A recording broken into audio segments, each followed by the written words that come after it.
Samedi prochain, 16 novembre, à 18h30, à l'église Sainte-Bernadette, nous allons nous réunir pour une célébration et une messe un peu particulière, puisque ce sera la dernière dans ce lieu, qui a été, je veux juste en 2 mots, rappeler qu'elle a été construite et que la première messe a été célébrée en octobre 1965, à une période où tout le quartier, en particulier le quartier de la Grand-Fond, se développait avec de nouvelles populations, une nécessité que de pouvoir avoir un nouveau lieu de culte. Voilà, là j'allais dire, 60 ans plus tard, eh bien, les temps ont changé. Et avec les différents conseils et la communauté, il a été décidé cette fermeture de l'église Sainte-Bernadette. Alors samedi, nous allons signifier un peu cet arrêt des célébrations et du culte en ce lieu. Alors, j'ai eu passé des mots de désacralisation, il y a un rituel tout à fait particulier lorsqu'on est amené à quitter un lieu qui a été une église. Mais la question, c'est que pour le moment, ce bien immobilier, un bâtiment avec des pierres et du ciment, n'a pas trouvé encore sa destination. Et ce que je veux signifier samedi prochain avec toute la communauté et le curé, actuellement donc le Père Justin, que nous célébrons une dernière messe, que le culte va s'arrêter en ce lieu et qu'une équipe devra se mettre en place pour réfléchir à la destination de cette église. Est-ce que ce sera location? Est-ce que ce sera vente?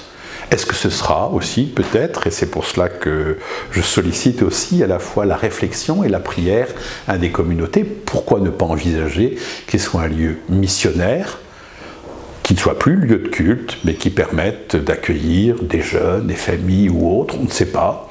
Je pense qu'il est important, avant que nous nous délaissions de ce bien qui a été si important pour beaucoup de chrétiens, ça a vraiment été construit avec la générosité des paroissiens. Beaucoup de curés encore vivants peuvent témoigner aussi de la vitalité qui a pu être vécue en ce lieu, avec ce quartier, avec le lycée important qui est en face, Sainte-Marguerite de Valois.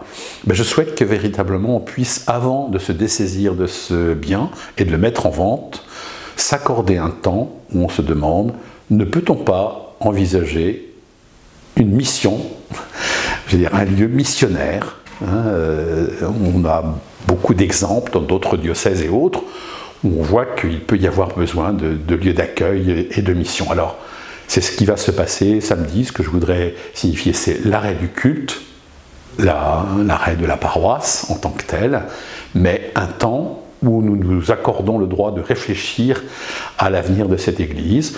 Et dans quelques mois, bien en fonction de cette réflexion, nous verrons ce que nous ferons. Voilà un petit peu l'esprit de ce qui sera célébré et vécu.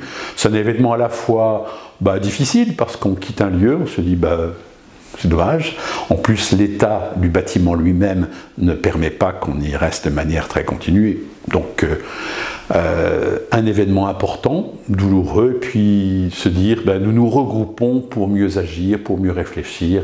C'est valable dans d'autres lieux du diocèse. Alors, nous ne sommes pas là pour conserver tous les lieux et tous les bâtiments. Nous sommes là pour être une église vivante, avec des pierres vivantes. En tout cas, que nous puissions accorder, notre action de grâce au Seigneur, que nous puissions lui donner, remercier tout ce qui s'est vécu dans ce lieu, et puis prier pour cette étape un peu de nouvelle à venir peut-être en ce lieu.